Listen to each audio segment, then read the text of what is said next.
Jump rope international championship 2022 Thailand के Bangkok शहर में 19 से 23 नवंबर तक आयोजित हुई, जिसमें उदयपुर से भारतीय टीम मैनेजर कुलदीप सिंह राव के साथ भारतीय टीम में उदयपुर के रॉकवुड स्कूल के पुष्पित चैल ने भाग लिया। Jump rope federation of India के नाथुराम जाट ने बताया कि इस चैंपियनशिप में कुल 8 देशों से 800 खिलाड़ियों ने भाग लिया, जिसमें भारत ने 17 रजत पदक और 11 कांस्य पदक पर अपना कब्जा जमाया। टीम मैनेजर कुलदीप सिंह राव ने बताया कि जंप रोप में India, Pakistan, Hong Kong, Singapore, Malaysia, Thailand, Korea, Kazakhstan ने भाग लिया, जिसमें भारत को फेयर प्ले टीम अवार्ड से सम्मानित किया गया। राजस्थान जंप रोप फेडरेशन के वाइस प्रेसिडेंट कुलदीप सिंह राव से हमारी बातचीत हुई, जानिए उस बातचीत में उनका क्या कहना है। कोविड के जो 2-3 साल बीते, उसके बाद जो हमने चीज़ सीखी वो ये थी कि फिजिकल फिटनेस जो है वो सबसे इम्पॉर्टेंट है, और फिजिकल फिटनेस में जो चीज़ इम्पॉर्टेंट रोल प्ले करती है वो है गेम्स। और गेम्स की शुरुआत स्कूलिंग और अर्ली चाइल्डहुड से शुरू हो जाए तो बहुत अच्छा रहता है। नमस्कार, मैं हूं किंजल तिवारी और आप देख रहे हैं CBC न्यूज़ राजस्थान। गेम्स की मैंने बात क्यों करी, वो इसलिए करी क्योंकि आज हमारे साथ एक खास मेहमान मौजूद हैं। राजस्थान जंप रोप एसोसिएशन के vice president mister Kuldeep Singh Rao हमारे साथ हैं, और एक बड़ी ही अच्छे मुकाम पर वो जाके आए हैं, एक सफलता वो हासिल करके आए हैं जो आप लोगों तक ज़रूर पहुंचनी चाहिए। तो उस बारे में हम थोड़ी बातचीत करेंगे, आपको बताएंगे मिस्टर कुलदीप सिंह राव के बारे में। सबसे पहले तो आपका बहुत बहुत वेलकम सर। और मैं चाहूँगी कि अभी हमको पता चला कि सर आप थाईलैंड घूम के आए हैं और काफ़ी हमारे उदयपुर का नाम आपने नेशनल लेवल पर रोशन किया है सर। उसके लिए सबसे पहले तो आपको बहुत बहुत कॉन्ग्रेचुलेशंस। और इस चैंपियनशिप के बारे में अगर आप थोड़ा हमको ब्रीफ करें, हमारी ऑडियंस को थोड़ा ब्रीफ करें। इस चैंपियनशिप के बारे में अभी 9 कंट्रीज ने इसमें पार्टिसिपेट किया था, जिसमें Hong Kong, Malaysia, Singapore, Thailand, Pakistan, Kazakhstan and India से उसमें 55 पार्टिसिपेंट्स थे। जिसमें 3 कैटेगरीज थी, जो सब जूनियर थी, बहुत छोटे बच्चों की, जूनियर और सीनियर, 3 कैटेगरीज थी उसमें, और 55 टोटल पार्टिसिपेंट्स ने उसमें पार्टिसिपेट किया था।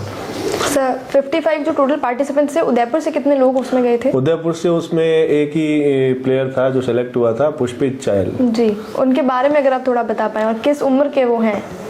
पुष्पित ही ऑफ 16, वो भी 16 साल के हैं और रॉकवुड स्कूल से अपनी स्टडीज को कर रहे हैं। और पुष्पित काफ़ी टाइम से, वो बहुत मेहनती बच्चा भी है और काफ़ी टाइम से स्पोर्ट्स में उनका रहा है लगन।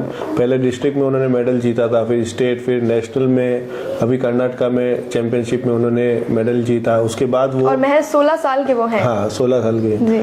और उसके बाद उन्होंने अभी ये इंटरनेशनल चैंपियनशिप में उनका सिलेक्शन हुआ, तो वो काफ़ी उन्होंने बहुत अच्छा प्रदर्शन किया और 1-2 पॉइंट से वो रह गए, उनके मेडल नहीं लग पाया, लेकिन बहुत अच्छा उन्होंने लेकिन नेशनल तक पहुंचना ही अपने आप में एक बहुत बड़ी बात थी। हाँ, तो इसमें और उनका सपोर्ट के लिए कहो तो उनके फादर, जो उनकी फैमिली है, उनके फादर ने उनका बहुत सपोर्ट किया। कभी लेट तक भी मुझे उनको कोचिंग या कुछ सिखाना है, करने के लिए रोकना है, तो उनका पूरा सपोर्ट रहता है कि सर आप सिखाओ, कोई दिक्कत नहीं है। कोई भी उनको कोई भी साधन या कोई भी खेलने के लिए कोई भी चीज़ें, इक्विपमेंट्स कुछ चाहिए तो हमेशा वो उन्होंने प्रोवाइड किए हैं, और सारी फैसिलिटीज़ उनके फादर की तरफ से उनको मिली है। उनके फादर सावन जी चायल हैं, जो अभी प्रशासनिक सेवा में अधिकारी हैं, राजस्थान RS ऑफिसर है वो, उदयपुर में इज पोस्टेड नाउ। मैं आप लोगों से एक और बात ये बताना चाहूँगी कि जैसे सर आपने उनके फादर को क्रेडिट दिया, लेकिन एक चीज़ होती है कि अगर हमें एक रास्ता चुनना है, उसमें अगर हम स्पीड हमारी बहुत तेज़ है लेकिन हम गलत रास्ते पे तो हम डेस्टिनेशन पे नहीं पहुंच पाएंगे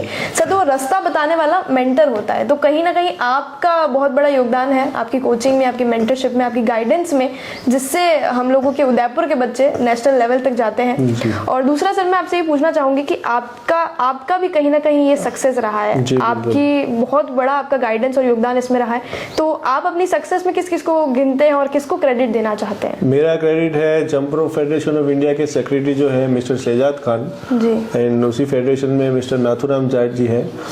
ये दोनों काफ़ी मेरे से, मतलब उनकी मेंटरशिप मेरे पे रही है, और उन्हीं के उनका पूरा आशीर्वाद रहा है जो मैं यहाँ तक, इस मुकाम तक मैं पहुँचा हूँ। उन्होंने बहुत सपोर्ट किया हुआ है, और jump rope federation of India को भी उन्होंने काफ़ी अच्छे से अभी पूरा हैंडल करके पूरा न्यू स्टार्टअप से उसको चलाया है पूरा। और ये चैंपियनशिप भी उन्होंने बहुत अच्छे से, उन्होंने बच्चों को सेलेक्ट करके इंडिया टीम वहाँ ले गए हैं। तो इसमें इंडिया को टोटल 28 मेडल्स मिले हैं, जिसमें 17 सिल्वर और 11 ब्रॉन्ज मेडल है। बहुत बड़ी बात है ये सर। हाँ, तो इसमें ये शहजाद सर और नाथू सर है, इन्होंने बहुत ही ज़्यादा सपोर्ट किया और बच्चों को इन्होंने बहुत सारी फैसिलिटीज़ प्रोवाइड दे रखी है और बहुत अच्छे से सपोर्ट करते हैं, पूरी फेडरेशन को अच्छे से चला देते हैं और बहुत बच्चों को सपोर्ट करते हैं। और जिस जंप रोप फेडरेशन की सर बात कर रहे हैं उसके वाइस प्रेसिडेंट सर खुद आप ही हैं। हाँ जी जी। और दूसरा सर, एक जब बच्चों को पेरेंट्स गेम्स की तरफ रखने की कोशिश करते हैं या गेम्स की तरफ मोड़ते हैं तो एक जो सवाल उनके मन में रहता है कि कहीं बच्चों की पढ़ाई ना पीछे छूट जाए, तो ये बैलेंस कैसे किया जाए सर? बैलेंस तो स्पोर्ट्स में इतना सारा कोटा है कि आपकी पढ़ाई उसमें ऑटोमेटिक बैलेंस हो जाती है और अगर बच्चा स्पोर्ट्स में आगे काफ़ी कर रहा है तो उसको वैसे भी स्पोर्ट्स कोटा और बहुत सारे ऐसे कोटा है जिसमें उसको आगे मिल जाते हैं। और जहाँ तक स्पोर्ट्स में आप दिन के 1-2 घंटे, स्कीपिंग ऐसा गेम है जिसको बच्चों को लगता है कि रस्सी कूदना कोई गेम ही नहीं है, जबकि स्कीपिंग जंप रोप बहुत बड़ा गेम है और जंप रोप काफ़ी आप देख ही सकते हैं कि इंडिया से हम जाके आए, गेम्स के मेडल लेके आए, इंटरनेशनल लेवल पे भी इसको बहुत अच्छे से खेला जाता है। तो इसलिए जंप रोप को मैं मोटिवेट करता हूँ उदयपुर में भी और जितने हो सके मैंने डिस्ट्रिक्ट टूर्नामेंट भी कराया था। और जहाँ तक की बात है पढ़ाई और इन दोनों के बीच की, तो वो आप 2 घंटे भी रेगुलर प्रैक्टिस करते हो, 1 घंटे भी करते हो तो आप उसको अच्छे से, ये आपके फोकस की बात है। ये चैंपियनशिप तो बहुत अच्छी रही, 28 मेडल इंडिया ने अपने नाम किए। अगला क्या फोकस रहेगा सर अगली चैंपियनशिप? अगली चैंपियनशिप अप्रैल में है। तो जो शहजाद सर हैं jump rope federation of India के सेक्रेटरी, उन्होंने पूरा आश्वासन दिया है कि साउथ एशियन चैंपियनशिप बांग्लादेश के ढाका में होगी और उसमें इंडियन टीम पार्टिसिपेट करेगी अप्रैल में। तो आप इंटरनेशनल लेवल के प्लेयर तो आप हैं ही और बच्चों को भी आप आगे बना रहे हैं सर। आगे के सारे टूर्नामेंट्स के लिए आपको बहुत बहुत ऑल द बेस्ट और इस जीत के लिए आपको बहुत बहुत congratulation. Thank you so much.